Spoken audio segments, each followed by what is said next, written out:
مطلب آپ کیا بات کریں, کوئی بتائیں تو صحیح نا کہ آپ کرنا کیا چاہتے ہیں, بیسک ڈیسیجنز آپ کیا لینا چاہتے ہیں. یا تو ہے نا یہ بڑا فرق ہے, یہ ہے غربت ہے, جو ہمارے اوپر والے لوگ ہیں, جس میں شاید میڈیا والے بھی ہوں, یہ نہیں ہم کوئی وہ غریب اس میں ایسی کوئی پاورٹی لائن سے نیچے نہیں رہ رہے, کوئی ہماری یا جو اوپر والے طبقات ہیں ان کی عیاشیوں کی کوئی حد ہے. یہاں پہ کوئی گاڑیوں کی فراوانی میں کوئی روک ٹام ہوا ہے, پیٹرول کی قیمتیں بڑی ہیں تو کیا سڑکوں پہ وہ بڑی گاڑیوں کی آمد و رفت کوئی بالکل نہیں کم ہو گئی ہے.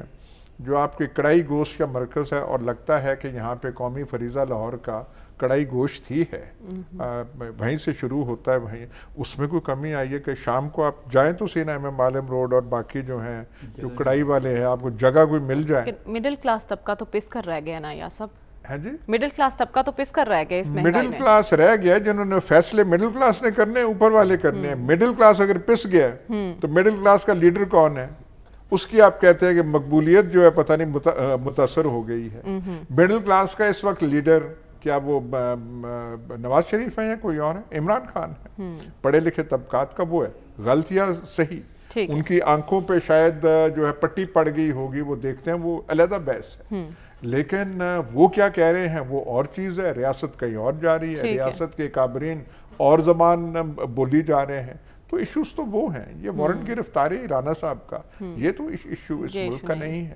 ٹھیک ہے, تو آپ کہہ رہے ہیں کہ یہاں سب کچھ چلتا ہے, لیکن ہم دیکھ رہے ہیں موجودہ صورتحال میں سلمان غنی صاحب, وزیر اعظم شہباز شریف جن کے بارے میں کہا جاتا ہے بڑے مصلحت پسند ہیں, وہ آج کل جارحانہ طرز عمل اپنائے ہوئے ہیں. کل بھی کچھ دنوں پہلے بھی انہوں نے پریس کانفرنس کی, آج بھی جب میڈیا سے گفتگو کی تو ایک طویل گفتگو اور خان صاحب پر تاک تاک کے نشانے لگائے انہوں نے.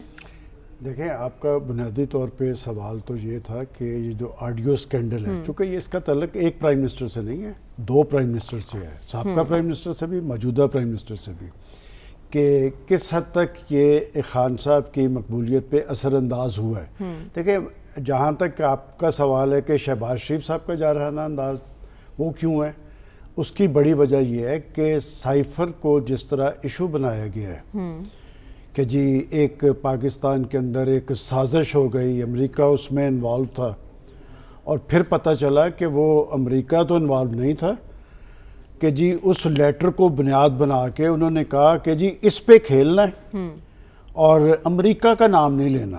امریکہ کا نام نہیں لینا مطلب ساتھیوں کے سامنے. اب شہباز شریف صاحب نے جارحانہ طرز عمل اس لیے اختیار کیا ہے کہ وہ بیرونی وزٹ سے آئے ہیں. دنیا بھر کے اندر پاکستان کی کریڈیبلٹی کے آگے ایک سوالیہ نشان ہے, اور انہوں نے ایک فکرہ کہا تھا, میرا خیال پاکستان کے پرائم منسٹر کو نہیں کہنا چاہیے تھا, کہ اس ساری صورتحال کے بعد جو ایکس پرائم منسٹر کی وجہ سے پیدا ہوئی ہے کہ دنیا کے کسی ملک کا چیف ایگزیکٹو اگر پرائم منسٹر ہاؤس کے اندر آئے گا تو ہمارے ساتھ وہ کھل کے بات کرے گا. میں سمجھتا ہوں کہ اس حوالے سے تو ان کا جارحانہ طرز عمل درست ہے, چونکہ آج اگر وہ پرائم منسٹر ہیں تو کل کو کوئی دوسرا پرائم منسٹر آئے گا. لیکن بنیادی بات وہ ہے جس کا بھی ذکر کیا گیا ہے کہ یہ آڈیو سکینڈلز, ایک سابق پرائم منسٹر کی گفتگو آئی سامنے, ایک موجودہ پرائم منسٹر کی آئی, اس میں بنیادی ذمہ داری تو یہ تھی نا کہ بھی اس کی تحقیقات کرتے ہیں. یہ کوئی چھوٹی بات نہیں ہے, پاکستان کا چیف ایگزیکٹو ہے اور اس میں سیکورٹی لیپس تو ہوا ہے. اب اس میں ایک کمیٹی بنا دی گئی, وہ کمیٹی کی رپورٹ کب آئے گی, تو یہ بات تو درست ہے نا کہ جب آپ کا سب سے اہم جو پرائم منسٹر ہاؤس ہے اس کے اندر تو بیرونی مہمان بھی آئیں گے, اور کل پرسوں بھی شاید انہوں نے اشارہ کیا کہ کوئی ایک سفیر آیا تھا اور اس نے علیحدگی میں ان سے اسی طرح کی ریزرویشن ظاہر کی ہے. لیکن بات یہ کہ اس کا جہاں تک ہے کہ جی ان کی مقبولیت پہ اثر, میں سمجھتا ہوں کہ اس وقت پولرائزیشن اس انتہا پہ ہے کہ میں نہیں سمجھتا کہ جو عمران خان صاحب کے فالوورز ہیں ان پہ یہ آڈیو سکینڈل کوئی اثر انداز ہوا ہو. وہاں پر تو وہ لوگ سمجھتے ہیں کہ غلط ہے. دوسری طرف ان کے مخالفین ہیں, وہ سمجھتے ہیں کہ جی پاکستان کی مفادات کو, ریاستی مفادات کو نقصان پہنچا ہے. دیکھیں, ایک بڑا طبقہ غیر جانبدار بھی ہے, اور جیسے ابھی کہا گیا کہ جی پڑھا لکھا طبقہ ان کے ساتھ ہے. میں قطعاً یہ ماننے کے لیے تیار نہیں کہ سارے سائفر پہ جو آڈیوز آئی ہیں کہ پاکستان کا پڑھا لکھا طبقہ اس حد تک فوکس ہو گیا کہ وہ ان ایشوز پہ یا وہ. اور پھر میں اور ایک بات بتاؤں, اسد عمر صاحب آپ ریکارڈ پہ ہیں, انہوں نے وہ ڈینائی نہیں کی, انہوں نے کہا جی وہ سائفر یہ تو مان گئے, اور جناب سائفر مان گئے, آپ نے کہا کہ اس پہ ہم کھیلیں گے, اور آپ تو سیاست ضرور کھیلیں, آپ ریاستی مفادات سے تو نہ کھیلیں. آپ کے خیال میں یہ سارا کچھ, میں کہتا ہوں یہ بی بی سی کی رپورٹس اٹھا کے دیکھیں, پوری دنیا میں یہ بات جا رہی ہے نا کہ یہ پاکستان کے اندر اور پاکستان کے پرائم منسٹر ہاؤس کے اندر یہ کیا تماشا لگا ہوا ہے کہ یہ اپنے ذاتی مفادات کی تکمیل کے لیے تو کھیل کھیل رہے ہیں, لیکن امریکہ میں اپنی سیاسی پارسائی کا یقین دلانے کے لیے $25,000 پہ ایک فرم ہائر کرتے ہیں, اور اس کا سربراہ کون ہے اس فرم کا, وہ میں نہیں کہنا چاہتا کہ پاکستان کے حوالے سے اس کے تحفظات کیا تھے اور ہمارے اٹامک کے حوالے سے وہ کیا کہتا رہا ہے. میں سمجھتا ہوں کہ آڈیو سکینڈل اگر پاکستان کے اندر جمہوری سسٹم چلنا ہے تو چیف ایگزیکٹو کے آفس کی بھی ایک اہمیت ہے, ایک حیثیت ہے, اس کی تحقیقات سامنے آنی چاہیے. اور دوسری بات اس کے سیاسی اثرات کیا ہوں گے. دیکھیں چیف ایگزیکٹو کا میں نے کل بھی ذکر کیا تھا کہ آپ ذرا حلف اٹھا کے دیکھیں, اس حلف میں کہ ہم پاکستان کے مفادات کو مقدم رکھیں گے. میں یہ سوال اٹھا رہا ہوں کہ جی کیا انہوں نے پاکستان کے مفادات کو مقدم رکھا؟ وہ کس کو کہہ رہے تھے کہ جی ہم نے اس پہ کھیلنا ہے؟ یہ کوئی چھوٹی بات نہیں ہے. کھیلنا بھی کس سے کھیلنا ہے؟ ملک سے کھیلنا ہے, قوم سے کھیلنا ہے, ریاست سے کھیلنا ہے, مفادات سے کھیلنا ہے. لیکن اس کے بعد جو ایک نئی آڈیو ہے یہ ڈنائل نہیں ہے. آپ کو یاد ہوگا کہ فواد چودھری نے پہلے روز کہا تھا, اسد عمر نے کہا تھا کہ جی یہ مان گئے. اب جو آیا ہے کہ میں پھر حوالہ دوں گا 30 اکتوبر 2011 کا کہ بنارے پاکستان پہ کہ میں اپنی قوم سے سچ بولوں گا. جناب پاکستانی لوگوں نے آپ کو قبول کیا تھا. مریم میں اسی جگہ پہ بیٹھ کے جس دن وہ جلسہ ہوا تھا تو ہم 100% ان کی سیاست کو اپریشیٹ کر رہے تھے کہ ایک شخص نے کہا ہے کہ ہم پاکستان کے اندر سیاسی تبدیلی لائیں گے. بھائی اگر وہی جو خرید و فروخت ہارس ٹریڈنگ میں آپ انوالو ہیں کہ جی 5 میں خرید لیے ہیں, اور ایک اور میں نقطہ ذرا بتاؤں کہ 5 وہ لے دیں گے, وہ کون ہے؟ دیکھیں جن کے بارے میں سمجھا جا رہا ہے نا یہ وہ نہیں ہے. اچھا. کیونکہ وہ خرید کے نہیں دیتے. اچھا. خرید کے دینے والا کوئی اور ہوتا ہے. تو یہ چیزیں بھی اب کھل کے سامنے آنی چاہیے کہ 5 خریدے کون سے گئے تھے اور خرید کے دینے والا کون تھا. دیکھیں جب تک آپ یہ معاملات کھنگالیں گے نہیں اور قوم کے سامنے اصل چہرے سامنے نہیں آئیں گے تو پھر اسی طرح یہ بیوقوف بنانے کا سلسلہ جاری رہے گا. لیکن پاکستانی قوم کے شعور کو میں پھر بھی سلام کرتا ہوں. دیکھیں اگر ان کے فالوورز, میں نے جیسے پہلے کہا کہ شاید ان آڈیو سکینڈلز کے ان پہ اثرات نہ ہوں, لیکن پاکستان کے پڑھے لکھے طبقے کا اتنا استحصال نہ کیا جائے کہ وہ بھی آنکھیں بند کر کے جناب ان ساری چیزوں کو اپریشیٹ کریں گے. ایسی بات نہیں ہے. ٹھیک ہے ڈاکٹر صاحب, آپ کو کیا لگتا ہے خان صاحب کی مقبولیت پر کس حد تک اثر انداز ہو سکتے ہیں یہ آڈیو لیکس, اور ان کے فالوورز کس حد تک ان کے لیے دھچکا ثابت ہوا ہے یا نہیں ہوا؟ دیکھیے اگر آپ صحیح تجزیہ کرنا چاہتے ہیں تو جو فیکٹس ہوتے ہیں, جو واقعات ہوتے ہیں, ان کا سلیکٹیو استعمال نہیں کیا جاتا. یعنی واقعات میں سے ایک سیریز آف واقعات ہو رہے ہیں پاکستان, اس نے اپنی مرضی کی چیزیں نکال کے ایک کہانی بنا دیجیے. ہمیں یہ کوئی مسئلہ نہیں ہے, لیکن یہ ہوتا ہے فیکٹس. اسی طرح فیکٹس کو ڈسٹارٹ کیا جاتا ہے. جب تک آپ ایک ڈیٹیچڈ ویو نہیں لیتے اس وقت تک آپ یہ اندازہ نہیں لگا سکتے کہ نقصان ہوگا کہ فائدہ ہوگا. میرا اس وقت پاکستان کی پولیٹکس میں اتنی زیادہ تقسیم ہے کہ یہ جو لیکس آ رہی ہیں یہ اس جنگ کا حصہ ہیں جو حکومت اور اپوزیشن کے درمیان ہے. ماضی میں میں کہتا تھا کہ یہ اقتدار کی جنگ ہے پاکستان, فری فار آل جو جنگ ہو رہی ہے اقتدار کی نہیں. اب بات آگے بڑھ گئی ہے. اس وقت جو جنگ ہے وہ یہ ہے کہ جو دونوں بڑے مخالف ہیں وہ ایک دوسرے کو سیاسی طور پر تباہ کرنا چاہتے ہیں, جو کہ پہلی بات سے زیادہ خطرناک ہے. یعنی اقتدار کے لیے جنگ, ہم اقتدار کی جنگ سے آگے ایک دوسرے کو بالکل سیاسی طور پر تباہ کرنا دیکھنا ہی نہیں چاہتے جو ہے. اور یہ وہ رویہ ہے جس کے تحت نظام میں سیاست جو ہے وہ صحیح معنوں میں چل نہیں سکتا. دیکھیے بڑی سمپل سی بات ہے, پاکستان کی حکومت کی ترجیحات کیا ہیں؟ فیڈرل حکومت کی میں بات کر رہا ہوں. اس کا ایک بڑا آسان طریقہ ہے, سائنٹیفک میتھڈ آپ کو میں بتا رہا ہوں. اس کا آسان طریقہ یہ ہے کہ وزیر اعظم اور cabinet members, federal cabinet members, عام P M L N party کے لوگوں کو چھوڑ دیں آپ. پرائم منسٹر اور فیڈرل منسٹر کی جو تقاریر ہیں پچھلے 2 ہفتے کی ان کو اٹھائیے, ان کے ریکارڈ ہماری ہر ٹی وی چینل کے پاس موجود ہے. ان کا بیٹھ کے انالیسس کیجئے کہ اس میں بات سب سے زیادہ بات کیا ہو رہی ہے, سب سے کم کیا بات ہو رہی ہے. اگر آپ وزیر اعظم کی تقاریر کو سنیں، ان کے فیڈرل منسٹرز کی تقاریر کو سنیں، تو پاکستان کا مسئلہ پرائس ہائیک نہیں ہے، پاکستان کا مسئلہ اکانومی نہیں ہے، پاکستان کا مسئلہ عمران خان ہے۔ یہ ہے، آپ پرائم منسٹر کی تقریریں دیکھ لیں، پرائم منسٹر کی تقریر میں ہم ایکسپیکٹ کرتے ہیں کہ وہ اپنی پالیسی دے گا۔ عمران اس پہ تنقید کرتا ہے، حکومت کو برا بھلا کہتا ہے عمران خان، تو آپ کے لیے لازم ہے کہ آپ اپنی پالیسیز کے ذریعے جو لوگوں کے کنسرنز ہیں، عام آدمی کے، چاہے وہ مڈل ہے چاہے وہ کون سی کلاس ہے، ان کے جو کنسرنز ہیں ان کو آپ ایڈریس کریں نا۔ آپ یہ بتائیں کہ آپ کا پرسپیکٹو آج سے 1 سال کے بعد، آپ کہتے ہیں ہم نے اگست اگلے سال تک رہنا ہے، تو اس میں آپ کی پالیسیز کیا ہیں، اس میں جو پرائس ہائیک ہے اس کا کیا ہے، اکانومی جو ہے اس کو آپ کس طرح آپ ہینڈل کریں گے؟ کیونکہ اگر آپ پرائسز کو، اس کو جو یوٹیلیٹیز کی پرائسز ہیں جیسے بجلی ہے، پانی ہے اور پیٹرول وغیرہ ہے، اگر یہاں سبسڈیز دیں گے تو وہ آئی ایم ایف سے کس طرح ڈیل کریں گے؟ ڈاکٹر صاحب، آپ کو نہیں لگتا صرف پریس کانفرنس میں پالیسی بتانا ضروری نہیں، عمل کر کے دکھانا ضروری ہوگا؟ کیونکہ حکومت کو ادراک نہیں اس بات کا کہ ان کے پاس وقت کم ہے اور انہیں پرفارم کر کے ہی جانا ہے۔ دیکھیے، دونوں چیزیں ضروری ہوتی ہیں۔ آپ کی جو تقاریر ہیں وہ ریفلیکٹ کرتی ہیں آپ کا سٹیٹ آف مائنڈ، ذہنی کیفیت، سوچ، ترجیحات۔ جو میں گفتگو، اگر فرض کی آپ کسی عہدے پہ ہیں، جو آپ کی ترجیحات ہیں وہ ریفلیکٹ ہوتی ہیں، تو ترجیحات ریفلیکٹ ہوں گی۔ دوسرا یہ ہے کہ آپ مجھے بتائیے نا کہ جو تقریریں ہوئی ہیں ان میں کتنی پالیسیز پہ تذکر، کتنا مہنگائی پہ ذکر آیا ہے، کس طرح وہ ایڈریس کریں گے، کس طرح وہ تسلی دیں گے؟ جو دودھ کا ایک ڈبہ جو خریدنے کے لیے جاتا ہے، جو وہ کیا ٹنڈ ملک ہوتا ہے، پرائس تو دیکھیں نا ذرا اس کی جا کے۔ پچھلے 1 ہفتے میں پچھلے 2 ہفتے میں ان کی پرائس میں 20 سے 25 روپیہ اضافہ ہوا ہے۔ تو یہ کوئی کنسرن ہے حکومت کا؟ بالکل نہیں۔ تو اس لیے پرابلم اب یہ ہو گئی ہے کہ یہ جو جنگ ہے اس کے مختلف پہلو ہیں، اس کے مختلف اینگل ہیں۔ تو لیک اس کا ایک پہلو ہے جنگ کا، کوئی اور چیز ہے وہ پہلو ہے۔ پنجاب گورنمنٹ وارنٹ جاری کر رہی ہے، وہ بھی اس جنگ کا ایک پہلو ہے۔ پرائم منسٹر صاحب خطاب جب وہ پریس کانفرنس کرتے ہیں، جو گفتگو کرتے ہیں، وہ ہم سب کو پتہ ہے، وہ جنگ کا دوسرا پہلو ہے۔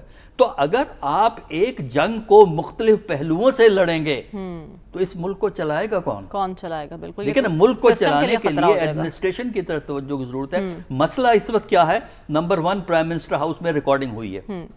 سوال یہ ہے کہ حکومتی ادارے فوراً پکڑ لیتے ہیں کہ یہ فلاں نے لوڈ کی ہے، تو یہ جو ویڈیو، یہ ہمیں کیوں نہیں بتاتے ادارے؟ بالکل، بلکہ مزے کی بات یہ ہے کہ جیسے ہی کوئی بھی آڈیو لیک ہوتی ہے، خان صاحب کی پوری حکومت جو ہے اس پر پریس کانفرنس کرنا شروع ہو جاتی ہے اور اصل ایشوز جو ہیں اگنور ہو جاتے ہیں اس کے ساتھ۔ لیکن عامر ضیاء صاحب، ہم دیکھ رہے ہیں کہ شروع میں 1-2 آڈیوز جو لیک ہوئی ہیں وہ اس حکومت کی ہوئی ہیں، اس کے بعد خان صاحب کی آڈیو لیکس کا سلسلہ شروع ہو گیا۔ خان صاحب الزام لگا رہے ہیں کہ یہ سب کچھ حکومت کروا رہی ہے۔ کیا آپ کو لگتا ہے جو ہیکر ہے اس کا ٹارگٹ صرف عمران خان ہی ہے؟ دلچسپ بات ہی کہ جو آڈیو لیکس ہے، میں سمجھتا ہوں کہ یہ اس بڑے مرض کی علامات میں سے ایک علامت ہے، اور وہ جو مرض ہے وہ یہ کہ جی ریاستی نظام جو ہے وہ نہیں چل پا رہا، یہ حکومت نہیں چل پا رہی۔ تو اس کی علامات ہیں کہ جی وزیر اعظم کی جو ہے شہباز شریف صاحب کی ویڈیو لیک ہو گئی، اب عمران خان صاحب کی ہو رہی ہیں۔ دیکھیں، پہلے ہمیں کچھ چیزوں کو صحیح تناظر میں رکھنا ہوگا۔ اس میں سب سے اہم بات یہ ہے کہ دنیا بھر کی جو انٹیلیجنس ایجنسیز ہوتی ہیں وہ یقیناً جو ہے وہ نظر رکھتی ہیں چیزوں پہ، ریکارڈنگ بھی کرتی ہیں۔ ہمارے یہاں بھی ایک عرصے سے مطلب ہے کہ پرائم منسٹر ہاؤس کی اور جگہوں کی ریکارڈنگ ہوتی رہی ہے، مگر کبھی یہ نہیں ہوتا تھا کہ اس کو اس قسم کی لڑائیوں میں استعمال ہو۔ وہ for the sake of record رکھی جاتی تھی، نظر رکھنی ہوتی تھی کہ جی کون کیا کر رہا ہے۔ تو ہمیشہ یہ ہوتا ہے کہ جو عام لوگ عہدوں پر ہوتے تو ان پہ کاؤنٹر چیک رکھا جاتا ہے، اور اس میں خصوصاً ایسے ممالک میں کہ جہاں پر اگر اس طرح کی بات ہو رہی وزیر اعظم کے پاس کہ جی بھارت سے مشینری درآمد کر دیں اور فلاں کام کر دیں، تو پھر تو اور بھی یقینی ہو جاتا ہے، ضرورت اس بات کی ہوتی ہے کہ جی ان چیزوں پہ نظر رکھی جائے۔ لیکن اس بار خرابی یہ ہوئی ہے کہ وہ ریکارڈنگز جو ہیں وہ سامنے آ گئیں، تو یہ ایک بہت بڑا لیپس ہے، اور ریکارڈنگ کو سامنے آنا جو ہے یہ کچھ چیزیں ہوتی ہیں صرف ان لوگوں کے لیے جن کا ان چیزوں کو جاننا ضروری ہوتا ہے.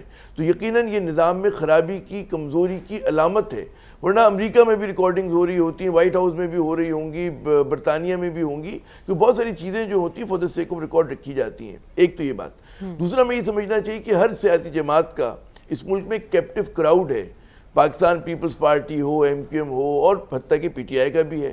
اب اس میں یہ اور بات کہہ سکتے ہیں کہ جی پی ٹی آئی کا جو کیپٹیو کراؤڈ ہے وہ بہت بڑا ہے. یہ میں ایاز امیر صاحب کی بات کو اگر اجازت دیں تو میں آگے بڑھاؤں کہ اس وقت جو اربن پاکستان ہے, شہری پاکستان ہے, جو پڑھا لکھا پاکستان ہے, پورا نہیں لیکن اس کی غالب اکثریت پروفیشنل پاکستان ہے, ان کا جو ایک نظروں کی امید ہے, جو ان کا ایک جس پہ وہ امیدیں لگائے بیٹھے ہیں, عمران خان ہے.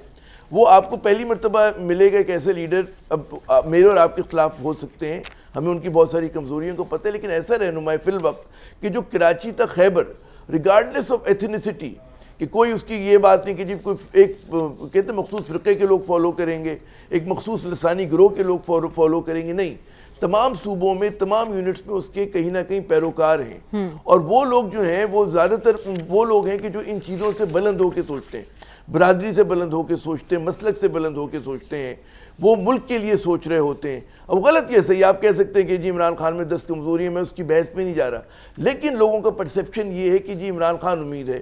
اور وہ امید کیوں ہے؟ اس لیے ہے کہ جب لوگوں نے تبدیلی دیکھی تو جب انہوں نے دیکھا کہ جی وہی 1990 کی دہائی کے, 80 کی دہائی کے اور اس کے بعد کے لوگ جو ہیں وہی آزمائے ہوئے لوگ آ گئے جن پہ کہتے ہیں کہ کیسز کا ایک جمع غفیر ہے اور ان کے بارے میں کسی کو شک شبہ نہیں, ان کی بدعنوانی کے بارے میں. اب یہ اور بات ہے کہ جی ہمارے یہاں وہ پروو نہیں ہو رہے وہ کیس, وہ ایک الگ بات ہے کہ ہمارا پروسیکیوشن کمزور ہے, انویسٹیگیشن کمزور ہے, ہمارے یہاں لوپ ہولز ہیں, لوگ نکل جاتے ہیں. لیکن ایک عوامی پرسیپشن کی حد تک آپ بات کریں تو لوگ اس پہ نالہ ہیں.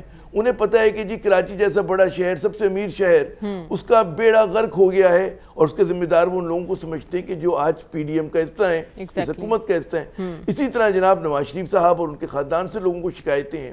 تو بہت سارے جو لوگ اس لیے اس وقت جو ہیں عمران خان کے ساتھ کھڑے ہونے پر مجبور ہیں, کیونکہ جب وہ دیکھتے ہیں کہ مقابلے میں مولانا فضل الرحمان صاحب ہیں اور ان کا بیٹا ہے, اور بھٹو خاندان یا زرداری خاندان ہے اور ان کے جو ہیں وہ ہیں بچے ہیں اور ان کے اولاد ہے, اور اسی طرح ہم دیکھتے ہیں کہ جی شریف خاندان ہے اور ان کے سپوت ہیں, تو پھر لوگ جو ہیں وہ بحالت مجبوری, انہیں عمران خان کی کمزوریوں کا بھی پتہ ہوگا, انہیں پتہ ہوگا, بہت سارا تنقید بھی کرتے ہوں گے جی عمران خان نے 3 سال 7 مہینے میں ہو سکتا ہے بہت سارے وعدے پورے نہیں کیوں, لیکن پھر وہ بحالت مجبوری جا کر ان کے ساتھ کھڑے ہوتے ہیں.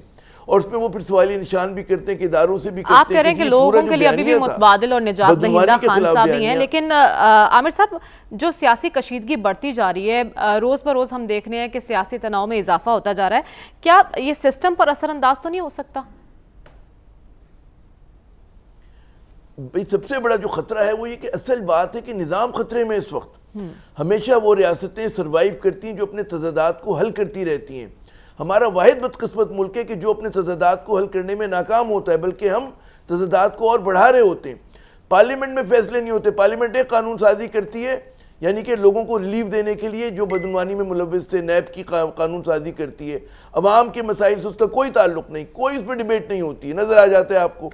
نامکمل قومی اسمبلی ہے اور وہ بات ہی نہیں کرتی. اسی طرح چلیں ہماری جو سیاسی اشرافیہ ہے, کتنی آل پارٹیز کانفرنس کرتی ہے. بالکل عسکری صاحب کہتے, بالکل صحیح کہہ رہے تھے کہ جناب اگر جب یہ لوگ پریس کانفرنس کرتے ہیں, وزیر اعظم صاحب یا مریم صاحبہ یا اسحاق ڈار, یہ کون سا ویژن دے رہے ہیں, یہ لوگوں کو کون سا خواب دے رہے ہیں کہ جی ہم اس ملک کو ہم یہاں پر لے کے جائیں گے, ہم اس ملک کے بارے میں ہمارا تصور یہ کہ 20 سال بعد 30 سال بعد پاکستان یہاں کھڑا ہوگا, ہمیں پرائیویٹائزیشن کی کیوں ضرورت ہے, ہمیں تعلیم پہ کیا کرنا ہے, پاپولیشن گروتھ ہمارا سب سے بڑا مسئلہ ہے. کوئی بات کرنے پہ تیار ہے ان مسائل پہ؟ کوئی نہیں کر رہا. رول آف لا نہیں ہوتا. آپ یہ دیکھیں, ابھی بڑی خبر ابھی ہم دیکھ رہے تھے کہ جی 32 سال 36 سال کے بعد 15 لوگ جو قتل و غارت گری کے مقدمے میں ملوث تھے سب بری ہو گئے. تو یہاں پر قتل و غارت گری کے مقدمے میں لوگ چھوٹ جاتے ہیں, بری ہو جاتے ہیں, تو آپ وائٹ کالر کرائم کی بات کر رہے ہیں. تو مجھے لگ رہا ہے کہ اس وقت جو تصادم کے جس راستے پہ ہم چلے ہیں, خدا نہ خواستہ لانگ مارچ ہوتا ہے, خدا نہ خواستہ لوگ سڑکوں پر آتے ہیں, تو پھر چیزیں ہمارے ہاتھ میں نہیں رہیں گی, بالکل سسٹم خطرے میں دکھائی دے رہا ہے. اور ہو جائیں گی. تو ضرورت اس بات کی ہے کہ سلوشن کی طرف جائیں. ٹھیک ہے، یہی ماننا ہے آپ کا بھی کہ حکومت کا ایشو اس وقت صرف اور صرف عمران خان ہے. ہمیں آگے بڑھنا ہے اور بات کرنی ہے فیک نیوز پر. آرمی چیف صاحب کا رد عمل سامنے آیا ہے، یہ کیا ظاہر کرتا ہے، اس پر بات کریں گے اس بریک کے بعد. اسٹے ود اس.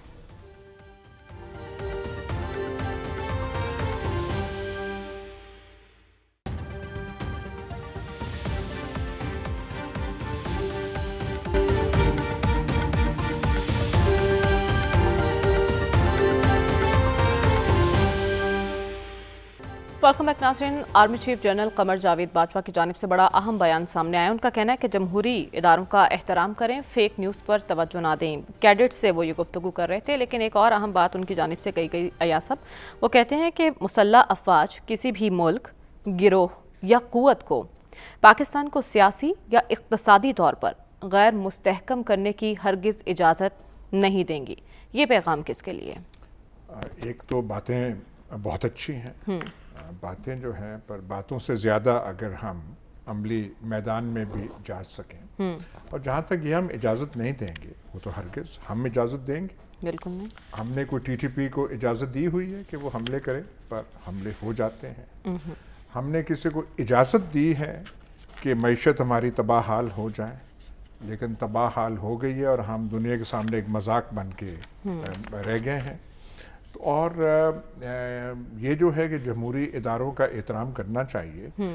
کاش ہماری تاریخ میں 75 سالہ تاریخ میں یہ جو سینٹیمنٹ ہے، یہ جو خیال ہے، یہ کار فرما رہتا تو ہمارے بہت سارے مسائل پیدا ہوتے نا. ایک تو ہمارا رونا یہی ہے کہ جو جمہوری اقدار، جمہوری اداروں، جمہوریت کے تصور کو جو ایک تقویت ملنی چاہیے تھی، ہماری تاریخ تلخ گواہ ہے کہ ایسا نہیں ہوا. اور جن کا کام مطلب اپنے کام تک رہنے کا تھا، وہ ایسے ایسے کارنامے یہاں پہ سر انجام ہوتے گئے کہ جمہوریت کا بھی یہاں پہ اگر دیوالیہ نہیں ہو گیا تو کم از کم مذاق ہو گیا. تو اگر یہ اب ریئلائزیشن ہو گئی ہے کہ ہر ایک کو اپنے کام سے کام رکھنا چاہیے اور کچھ اقدار ایسے ہونے چاہیے جس کی طرف ہر ایک کو ان کو تقویت پہنچانی چاہیے، تو بڑی اچھی بات ہے. ٹھیک ہے، اگر 75 سال بعد یہ خیال آیا ہے تو یہی کہہ سکتے ہیں کہ دیر آئے درست آئے. اور دعا یہی ہے کہ یہ پھر ایسا اصول ہو کہ ذہنوں میں بیٹھ جائے، اور اس اصول سے پھر کہ جمہوری اداروں کا ہم نے مضبوط کرنا ہے اور ہم نے کسی چیز کو اجازت نہیں دینی، اس سے پھر ہم ہٹے نہیں، روگردانی نہ کریں اور عذر تلاش نہ کیے جائیں. یہاں سے اس سنہری راستے سے اور سنہری عزم سے ہٹنے کے لیے. تو اگر یہ خیال آ گیا ہے تو ہم تو پھر کہیں گے سلامی کر سکتے ہیں، لیکن یہ ہوگا کہ اس پہ اب ٹھیک ہے، یہ خیال آیا تو بہت اچھی بات ہے. سلمان صاحب، لیکن وہ فیک نیوز اور پروپیگنڈے کا بھی ذکر کر رہے تھے اور نوجوانوں کو اس پر الرٹ رہنے کا انہوں نے کہا ہے. یہ کیا ظاہر کرتا ہے؟ دیکھیں، بات یہ کہ وہ اپنے کیڈٹ سے خطاب کر رہے تھے، اور اگر انہوں نے فیک نیوز اور پروپیگنڈے کی بات کی ہے تو دراصل انہوں نے وہ جو سوشل میڈیا پہ ایک خاص مائنڈ سیٹ سرگرم عمل ہے. دیکھیں، فوج کے سیاسی کردار پہ لوگ ریزرویشن ظاہر کرتے رہے ہیں، اور فوج کی آئینی اور بنیادی ذمہ داریاں جو ہیں وہ تو سب کو معلوم ہے. لیکن ایک صورتحال طاری کرنے کی کوشش کی گئی ہے، اور میں نے کل بھی ایک فکرہ کہا تھا جنرل حمید گل صاحب کے حوالے سے کہ جو پاکستان کے دشمن ہیں وہ پاکستان کو کمزور اور غیر مستحکم کرنے کے لیے جو سرگرم عمل ہے، وہ یہ سمجھتے ہیں کہ ان کا موٹیو انہیں حاصل نہیں ہو سکے گا جب تک وہ فوج کو کمزور نہیں کریں گے، فوج کو کنٹروورشل نہیں بنائیں گے، اس کی ساکھ پہ اثر انداز نہیں ہوں گے. لیکن مریم، ہماری قومی سیاسی بدقسمتی یہ ہے کہ دیکھیں، اگر انہوں نے تاریخ سے سبق حاصل کیا، اور میں ان کا وہ جو امریکہ کے اندر بھی بیان دیا وہ بڑا امپورٹنٹ ہے کہ ہم سیاست سے فاصلہ کیے ہوئے ہیں، لیکن یہ ساری صورتحال طاری کیوں ہوئی کہ جن پہ احسانات کیے تھے انہوں نے فوج کی ساکھ پہ اثر انداز ہونے کی کوشش کی ہے. میں سمجھتا ہوں کہ اگر پاکستان کی فوج نے اپنا ایک رخ متعین کر لیا تو بنیادی ذمہ داری پاکستان کی حکومتوں کی ہے، سیاستدانوں کی ہے. جب ہم یہ کہتے ہیں نا کہ جمہوری سٹرگل کے نتیجے میں پاکستان بنا ہے، تو جمہوری سٹرگل اور جمہوری عمل کے نتیجے میں ہی پاکستان کی بقا اور سلامتی کی ضمانت ہے. تو سیاسی جماعتوں کو بھی اپنی ذمہ داری کا احساس کرنا ہوگا. یہ لمحہ فکری ہے پاکستان کے سیاستدانوں کے لیے، کم از کم وہ اپنے طرز عمل پہ نظر ثانی کریں اور پاکستان کے اندر انتشار اور خلفشار پیدا نہ کریں. ڈاکٹر صاحب آپ کیا کہیں گے؟ وقت کم ہے، شارٹلی بتا دیجیے. دورہ امریکہ کے دوران انہوں نے اس عزم کو دہرایا کہ فوج سیاست سے دور رہے. دیکھیے بات یہ ہے کہ تینوں باتیں بڑی اہم ہیں. فیک نیوز سے محتاط رہنا، جمہوریت کی قدر کرنا، غیر مستحکم کرنے والی قوتوں کا مقابلہ کرنا، یہ وہ چیلنجز ہیں جس کی وجہ سے پاکستان کی اندرونی صورتحال خراب ہوئی ہے. اور آج کے زمانے میں اگر کسی ملک کی اندرونی صورتحال خراب ہوتی ہے تو بیرونی صورتحال بھی خراب ہو جاتی ہے. تو لہٰذا اور اگر جمہوریت کو چلانا ہے تو جمہوریت ایک کارپوریٹ ایفرٹ ہوتی ہے سب کے مل کے، جس میں اداروں کا بھی رول ہوتا ہے. اور اداروں کی وجہ سے بھی جمہوریت کو نقصان پہنچتا ہے، سیاستدانوں کی حرکتوں کی وجہ سے بھی نقصان پہنچتا ہے. تو اس لیے میں سمجھتا ہوں کہ پاکستان میں جمہوری کلچر اداروں کو بھی سیکھنا چاہیے اور سیاستدانوں کو بھی سیکھنا چاہیے. ٹھیک ہے، دونوں کی ذمہ داری. عامر ضیاء صاحب، آپ کی نظر میں جمہوری اداروں کے احترام کا عزم؟ نہیں دیکھیں، خیال تو بڑا نیک ہے، لیکن اس پہ سوال یہ پیدا ہوتا ہے کہ فوج کو کیوں انٹروین کرنا پڑتا تھا. صرف یہ غلطی یہ نہیں ہوتی تھی کہ جی فوجی کو ہر بار آپ کہیں جی قصوروار ہے، کیونکہ ہمارے مختلف جو سیاسی حکومتیں رہی ہیں، آپ 90 کی دہائی میں دیکھ لیں، پھر نواز شریف صاحب کی جو لاسٹ گورنمنٹ تھی اس میں باقاعدہ محاذرائی کی کیفیت پیدا کی گئی، اس قسم کی چیزیں کی گئیں کہ جہاں پر جو ہے اداروں کو ملوث ہونا پڑا. ایک بات. دوسری بات ہمیں یہ سمجھنی چاہیے کہ جمہوری ادارے جو ہیں کس جمہوریت کو اور کن جمہوری اداروں کے احترام کی بات کر رہے ہیں. اگر ان اداروں کے احترام کی بات کر رہے ہیں کہ جو قانون سازی جو ہے، نیب کے لاز کو چینج اگر ہو رہے ہیں، اس میں عوام دشمنی کی باتیں ہو رہی ہیں، کرپشن کو کنڈون کیا جا رہا ہے، تو کوئی بھی اس جمہوریت کا یا اس نام نہاد جمہوریت کا یا جعلی جمہوریت کا دفاع نہیں کر سکتا، کیونکہ یہ جمہور کش جو ہے جمہوریت ہے اس وقت ہمارے یہاں. تو ضرورت ذمہ داری اس بات کی کہ ہمارے ادارے اور ہمارے جو جمہوری رہنما ہے وہ مل کر کوشش کریں کہ جمہوریت کو عوام دوست بنائیں. اس میں عوام کی نمائندگی ہو، مڈل کلاس کی نمائندگی ہو، مزدوروں کی، کسانوں کی نمائندگی ہو. اس پہ صرف جاگیرداروں کا اور پیسے والوں کا قبضہ نہ ہو کہ کوئی شریف آدمی الیکشن بھی نہیں لڑ سکتا. آپ یہ کیسی جمہوریت ہے کہ جس کو ہم دفاع کرنے کے لیے نکلے ہیں؟ کم از کم میں ایسی جمہوریت کے دفاع کے لیے نہیں کھڑا ہوں گا کہ جو خواص کی جمہوریت ہوگی، کہ وہ جمہوریت جو ہے اس میں ہمیشہ عوام دشمن اقدامات کیے جائیں گے. تو چیزوں کو ذرا سا اس میں بالکل جو عامی چیز بات کہہ رہے ہیں، ان کی نیت، ان کا عزم جو ہے اپنی جگہ بالکل درست ہے، لیکن کیونکہ ہم صحافی اور ہم سمجھتے ہیں کہ چیزوں کو بڑے تناظر میں دیکھنا چاہیے، تو صرف بات اتنی آسان و سادہ نہیں ہے کہ فوج جو ہے وہ سیلف کرٹیسزم کا شکار ہو جائے کہ جی ہم مداخلت کرتے تھے. فوج کو مجبور کیا جاتا تھا، ایسے حالات پیدا کیے جاتے تھے کہ فوج مداخلت کرے. اور اس میں ہمیں جب تک مطلب ہے کہ سیاستدان اپنا کنڈکٹ صحیح نہیں کریں گے اور سیاستدان اس بات کو انشور نہیں کریں گے کہ وہ ایمانداری سے چلیں، ملک میں لوٹ مار نہ کریں، منی لانڈرنگ نہ کریں، بیرون ملک جائیدادیں نہ بنائیں، بیرون ملک اثاثے نہ بنائیں، اپنے علاج کے لیے باہر نہ جائیں، تو پھر وہ جمہوریت ہوگی. مگر باقی تو اگر اس فراڈ نظام کو اگر آپ کو دفاع کرنا ہے، ہم آپ کی جگہ دفاع کرنے کے ستائش ہے. واپس آئیں گے اس بریک کے بعد. Stay with us.